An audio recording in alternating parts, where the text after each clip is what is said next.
தர்மஸ்தலா விவகாரத்தில் மிகப்பெரிய திருப்பமாக புகார் கொடுத்தவரே தற்போது கைது செய்யப்பட்டுள்ளார். விவரம் என்ன என்பதை பார்க்கலாம் இந்த தொகுப்பில்.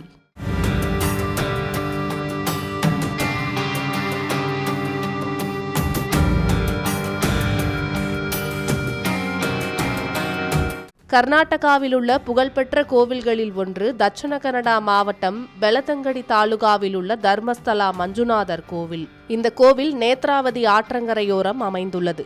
கர்நாடகா மட்டுமின்றி பிற மாநிலங்களிலிருந்தும் இங்கு ஏராளமான பக்தர்கள் வந்து செல்வார்கள்.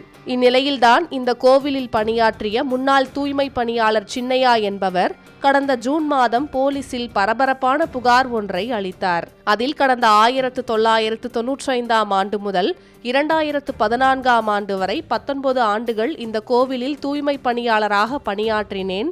அந்த காலகட்டத்தில் 100க்கும் மேற்பட்ட பெண்கள் மாணவிகளின் உடல்களை புதைக்க கட்டாயப்படுத்தப்பட்டேன். உடல்களில் ஆசிட் தழும்புகள், காயங்கள் இருந்தன.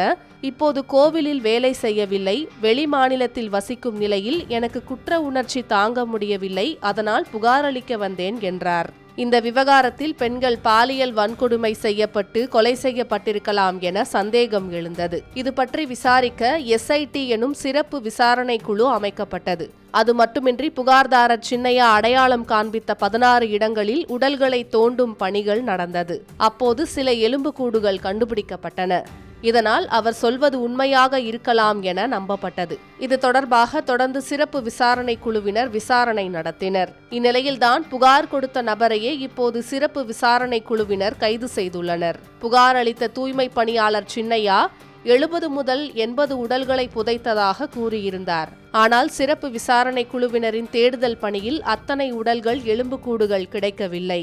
ஒரு இடத்தில் மட்டுமே சிதைந்த எலும்புகள் கிடைத்தன. அதிலும் மண்டை ஓடு கிடைக்கவில்லை. இதனால் சிறப்பு விசாரணை குழுவினருக்கு சந்தேகம் எழுந்தது. இது தொடர்பாக நேற்று சின்னையாவிடம் சிறப்பு விசாரணை குழுவினர் தீவிர விசாரணை மேற்கொண்டனர். இரவு முழுவதும் இந்த விசாரணை தொடர்ந்த நிலையில் இறுதியில் அவர் கைது செய்யப்பட்டுள்ளார். தவறான தகவல்களை வழங்கி சிறப்பு விசாரணை குழுவை ஏமாற்றியதாக அவர் மீது நடவடிக்கை எடுக்கப்பட்டுள்ளதாக தகவல் வெளியாகியுள்ளது. சிலரது அழுத்தத்தின் பெயரில்தான் சின்னையா இவ்வாறு பொய் புகாரை தெரிவித்ததாக கூறப்படுகிறது. தொடர்ந்து அவரிடம் விசாரணை நடத்தப்பட்டு வரும் நிலையில் விசாரணையின் முடிவில்தான் அவருக்கு அழுத்தம் கொடுத்து பொய் சொல்ல சொன்னது யார் என்பது தெரியவரும். தற்போது இந்த விவகாரம் கர்நாடக அரசியலில் பெரும் பரபரப்பை ஏற்படுத்தியுள்ளது.